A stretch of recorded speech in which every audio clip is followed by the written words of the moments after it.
Transfer of income without transfer of asset, transfer of income without transfer of asset, उस case में income को taxable कर दिया जाएगा in the hands of transfer. Then हमने देखा रेवोकेबल ट्रांसफर ऑफ एसेट, इस केस में भी इनकम को टैक्सेबल कर दिया जाता है in the hands of transfer, लेकिन इररेवोकेबल ट्रांसफर के केस में क्लबिंग की प्रोविजन एप्लीकेबल नहीं होती है। इसके अलावा अगर मान लीजिए इनकम रिसीव हो रही है स्पाउस को किसी ऐसी कंसर्न से जिसमें इंडिविजुअल का सब्सटेंशियल इंटरेस्ट है, तो उस इनकम को टैक्सेबल कर दिया जाएगा in the hands of individual only. फिर हमने देखा इनकम का मतलब क्या था, अच्छा इसको भी देख लो, इनकम का मतलब क्या था, सैलरी, बोनस, कमीशन या फिर फी या any other form of remuneration. Spouse मतलब हस्बैंड के लिए वाइफ और वाइफ के लिए हस्बैंड, कंसर्न मतलब कंपनी या एनी अदर फॉर्म हो सकता है। इसके अलावा सब्सटेंशियल इंटरेस्ट जब आप देखोगे तो इंडिविजुअल और उसके रिलेटिव को मिलाकर उसका उस कंसर्न में अगर वो कंपनी है तो 20% या इससे ज्यादा का वोटिंग पावर होना चाहिए और in any other case profit sharing ratio होनी चाहिए, ठीक है। फिर नेक्स्ट देखना, इनकम आ रही है किसी ऐसी एसेट से जो ट्रांसफर करी है स्पाउस को। अब ये हमने ट्रांसफर करी है चाहे विदाउट कंसीडरेशन चाहे इनएडिक्वेट कंसीडरेशन, तो इस इनकम को भी टैक्सेबल कर दिया जाएगा in the hands of transfer only.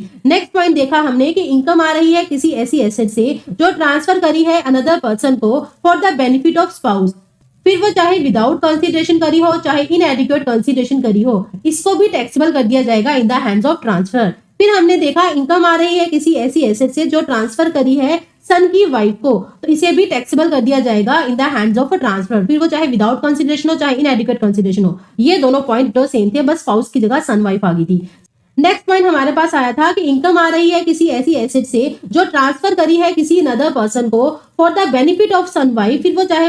Without consideration हो चाहे इनएडिक्वेट कंसीडरेशन हो, टैक्सेबल कर दी जाएगी in the hands of transfer only. Then हमने देखा कि एसेट को ट्रांसफर करा था उसको इन्वेस्ट कर दिया गया था, इन्वेस्टमेंट ऑफ एसेट ट्रांसफर, उस केस में हमने क्या बोला था, प्रोपोर्शनेट इनकम को टैक्सेबल कर दिया जाएगा in the hands of transfer. फिर हमने देखा minor child income, minor child की इनकम उसके पेरेंट के हाथ में क्लब कर दी जाएगी जिसकी इनकम ज्यादा है बिफोर एडिंग माइनर इनकम, और उस पेरेंट को 1500 तक की मैक्सिमम एग्जम्पशन मिलती है पर चाइल्ड। और ध्यान रखना न्यू टैक्स रेजिम 115 BAC में तो ये भी नहीं मिलेगी। इसके अलावा 3 केसेस जहां पर क्लबिंग नहीं होती है, अगर मैनुअल वर्क है, स्किल, टैलेंट या नॉलेज के कारण इनकम आ रही है, या फिर minor child suffering from disability mention under section 80U वाला है। इसके अलावा एक और बात ध्यान रखना, माइनर चाइल्ड में इंक्लूड माइनर डॉटर ऑल्सो, और अगर पेरेंट की शादी नहीं रहती है तो उस केस में जो भी उस चाइल्ड को मेंटेन करके चल रहा है उसके हाथ में इसकी इनकम को क्लब कर दिया जाएगा। फिर हमने देखा अगर इंडिविजुअल ट्रांसफर कर देता है अपनी सेल्फ एक्वायर्ड प्रॉपर्टी को to the common pool of HUF,